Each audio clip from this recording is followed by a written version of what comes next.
បាទសួស្តីអ្នកនរគ្នាអញ្ចឹងយើងនឹងមកធ្វើការតមេរៀនយើងតទៀតបន្ទាប់ពីយើងបានធ្វើការស្វែងយល់នៅសញ្ញាស្មើអញ្ចឹងថ្ងៃនេះដែរយើងនឹងមកបន្តមេរៀនយើងតទៀតជាមួយនឹងសញ្ញា semicolon អញ្ចឹងតើសញ្ញា semicolon នេះទុកប្រើដើម្បីអ្វីនៅក្នុងពេលណាហើយរបៀបនៃការប្រើប្រាស់របៀបម៉េចបាទអញ្ចឹងសញ្ញា semicolon នេះគឺដូចទៅនឹងសញ្ញាខណ្ឌនៅក្នុងភាសាខ្មែរយើងដែរ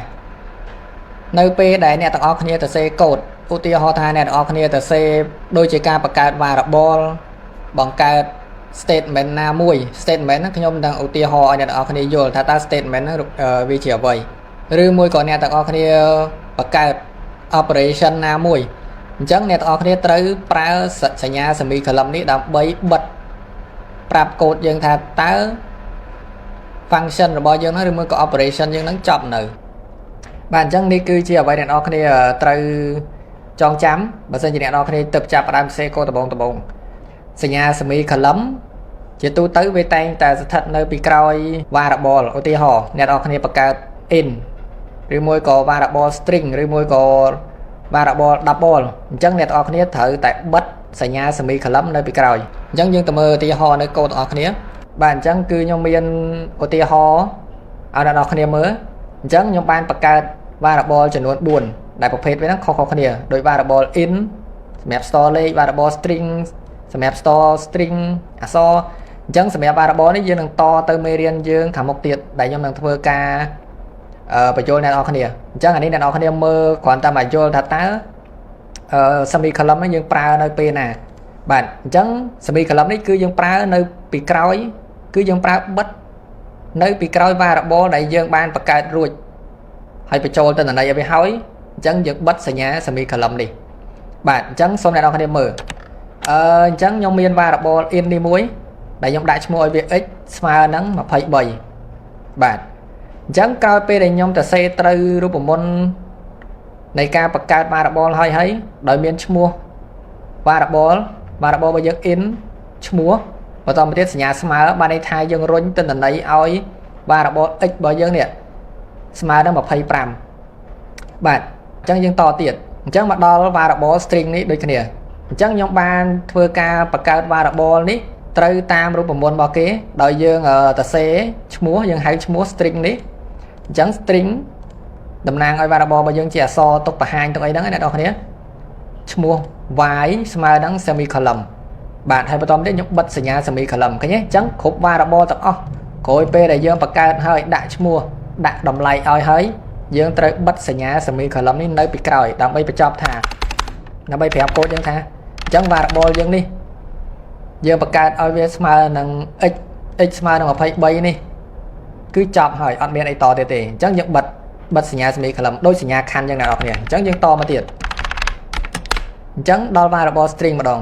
អញ្ចឹងខ្ញុំបានដាក់ឈ្មោះបានន័យថាយើង declare string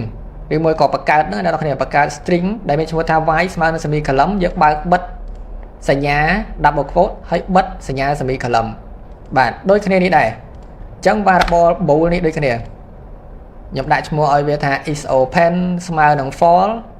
បិទសញ្ញា semicolon ឃើញទេអ្នកនរគ្នាគ្រប់ variable ទាំងអស់នៅពេលដែលយើងបង្កើតហើយយើងត្រូវបិទសញ្ញា semicolon បាទបន្តមកទៀត double អញ្ចឹង double នេះខ្ញុំឲ្យឈ្មោះវាថា pi ស្មើនឹង 3.14 ហើយខ្ញុំបិទសញ្ញា semicolon នៅពីក្រោយអញ្ចឹងអ្នកនរគ្នាសូមចងចាំថាគ្រប់ variable ដែលអ្នកនរគ្នាបង្កើតក្រោយពីពេលដែលអ្នកនរគ្នាអាសាញទិន្នន័យឲ្យហើយបានន័យថានៅខាងស្ដាំសញ្ញាស្មើនេះហើយអ្នកនរគ្នាត្រូវតែបិទសញ្ញា semicolon បាទអញ្ចឹងឧទាហរណ៍បើអ្នកនរគ្នាភ្លេចអត់បានបិទនៅចំណុចណាមួយអញ្ចឹងឧទាហរណ៍អញ្ចឹងវា load error អញ្ចឹងសូមអ្នកនរគ្នាមើលពីឆ្វេងមកស្ដាំអញ្ចឹងអ្នកនរគ្នាបានហៅ variable double នេះអញ្ចឹងអ្នកពាក្យនេះអ្នកនរគ្នាទៅសេត្រូវហើយ keyword double នេះបន្តមកទៀតឈ្មោះអញ្ចឹងអ្នកនរគ្នាទៅសេឈ្មោះត្រូវហើយ pi នេះអត់មានជន់ជាមួយនឹង variable ណាទៀតទេបន្តមកទៀតស្មើ 3.14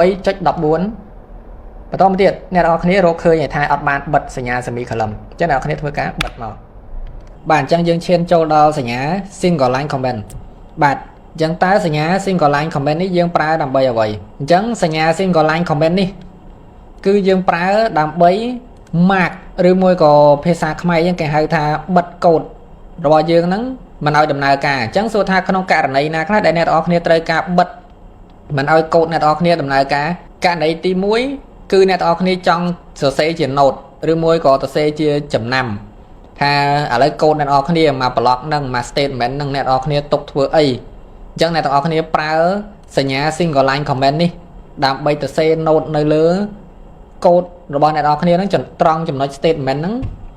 ដើម្បីជាលក្ខណៈសង្ខេបស្រួលអ្នកនរគ្នាពេលទៅមើលកូដអ្នកនរគ្នាកែលើក្រោយអ្នកនរគ្នាអត់ចាំបាច់មើលទាំងអស់ឡើងវិញទេថា statement ហ្នឹងទុកធ្វើអីបាទអញ្ចឹងនឹងគឺជាករណីទី1ដល់ពេលករណីទី2គឺជាករណីដែលអ្នកនរគ្នាសរសេរកូដហ្នឹងមាន2វិធីសាស្ត្រហើយវិធីសាស្ត្រហ្នឹងគឺដើរដូចគ្នាអញ្ចឹងអ្នកនរគ្នាជ្រើសរើសអញ្ចឹងអ្នកនរគ្នាត្រូវជ្រើសរើសថាយកមួយណាមកប្រើអញ្ចឹងឧបមាដែលអ្នកនរគ្នាជ្រើសរើសយកចំណុចទី1បែរថាប្រសេសទី1អញ្ចឹងអ្នកនរគ្នាត្រូវបិទប្រសេសទី2អញ្ចឹងហើយជាមូលហេតុដែលកើតឲ្យមានសញ្ញា single line comment អញ្ចឹងយើងទៅមើលកូដឧទាហរណ៍ទាំងអស់គ្នាអញ្ចឹងខ្ញុំមានឧទាហរណ៍ console 2 line នេះអញ្ចឹង line ទី1 welcome everyone line ទី2 hello everyone អញ្ចឹង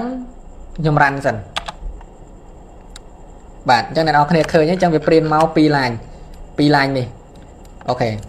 អញ្ចឹងសញ្ញា single line comment នេះវាដើរតួមកជាអ្នកបិទជួរណាមួយនៃកូដរបស់អ្នកនរគ្នាអញ្ចឹងវិធីប្រើប្រាស់សញ្ញា single line ហ្នឹងអ្នកនរគ្នាត្រូវមកត្រូវមើ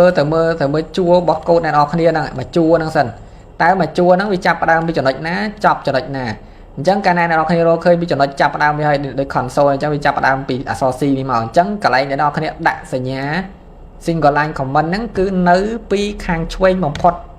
អញ្ចឹងកន្លែងនេះអញ្ចឹងសញ្ញា single line comment អ្នកនរគ្នាត្រូវដាក់ពីអញ្ចឹងវាផ្ដេកមកខាងស្ដាំអ្នកនរគ្នាបាទនេះអញ្ចឹងពេលអ្នកនរគ្នាដាក់ពីអញ្ចឹងមកគឺជាប់ហើយបានន័យថាយើងដាក់ហ្នឹងបានត្រឹមត្រូវហើយអញ្ចឹងយើងរ៉ាន់មកអ្នកនរគ្នាអញ្ចឹងវាឃើញត្រូវតែចេញមកជួរនេះ hello everyone បាទឃើញអញ្ចឹងវាលែងចេញwelcome everyone ទៅដែរអញ្ចឹងវាចេញតែ hello everyone នេះបាទអូខេអញ្ចឹងយើងទៅឧទាហរណ៍មួយទៀតបាទអញ្ចឹងអូម៉ាថាបើអ្នកនរគ្នាចង់ឲ្យចេញ welcome everyone វិញហើយចង់ឲ្យឃើញ hello everyone វិញអញ្ចឹងអ្នកនរគ្នាត្រូវធ្វើម៉េចអញ្ចឹងអ្នកនរគ្នាត្រូវលុបសញ្ញា single line comment នេះចេញនៅពីមុខconsole right line welcome everyone នេះគឺត្រូវលុបនៅពីមុខហ្នឹងចេញវិញលុបសញ្ញា single line comment ហ្នឹងចោលអ្នកនរគ្នាបាទអញ្ចឹងលុបវាចោលយើងយកមក mark នៅខាងក្រោមនេះវិញ mark អ្នកដែលយើងអត់ចង់ឲ្យឃើញណាជួរដែលយើងអត់ចង់ឲ្យឃើញហ្នឹងអញ្ចឹងយើងរ៉ាន់មកឃើញវាចេញតែមកជួរវិញវាចេញ welcome everyone បាទអញ្ចឹងមានសំណួរមួយទៀតឧបមាថាឥឡូវបើអ្នកនរគ្នាចង់ mark ជាច្រើនជួរឬមកក៏យើងបិទជួរយើងហ្នឹងអត់ចង់ឲ្យចេញជាច្រើនជួរឧបមាថា2ជួរអញ្ចឹងចុះអញ្ចឹងយើងធ្វើវាមិនយើងចង់ចុចម្ដងមកជួរអញ្ចឹងក៏បានដែរអ្នកនរគ្នានេះចុចអញ្ចឹងក៏បានអញ្ចឹងយើងរ៉ាន់មកនេះអញ្ចឹងដាច់ទាំងអស់វាអត់មានចេញអីទេប៉ុន្តែបើអ្នកនរគ្នាមានជាច្រើនជួរឧបមាថាដល់ថ្នាក់រាប់រយជួរអ្នកនរគ្នាធ្វើមិនអញ្ចឹងឧទាហរណ៍ឥឡូវខ្ញុំដាក់វាចេញច្រើនជួរខ្ញុំដាក់ចេញច្រើនជួរមកនេះអូខេ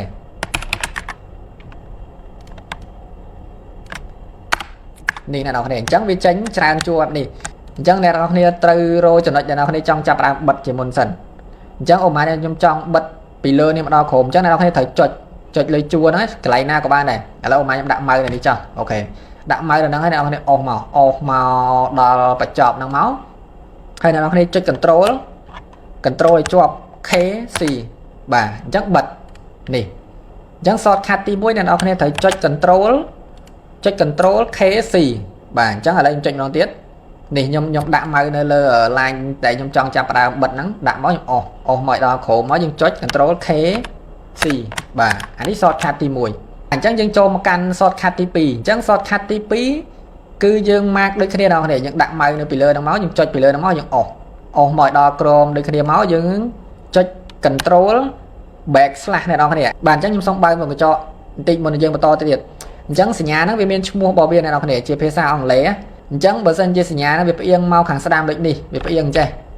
អញ្ចឹងផ្អៀងមកខាងស្ដាំអញ្ចឹងគេហៅថាសញ្ញា forward slash បាទចំណែកឯសញ្ញាដែលវាផ្អៀងមកខាងឆ្វេងចេះគេហៅថាសញ្ញា backward slash ណាអ្នកនរគ្នាអញ្ចឹងកាលណាវាផ្អៀងមកខា ខាងឆ្វេងបែបនេះគេហៅថា backward slash ដល់ពេលវាមកខាងស្ដាំទៀតគេហៅថា forward slash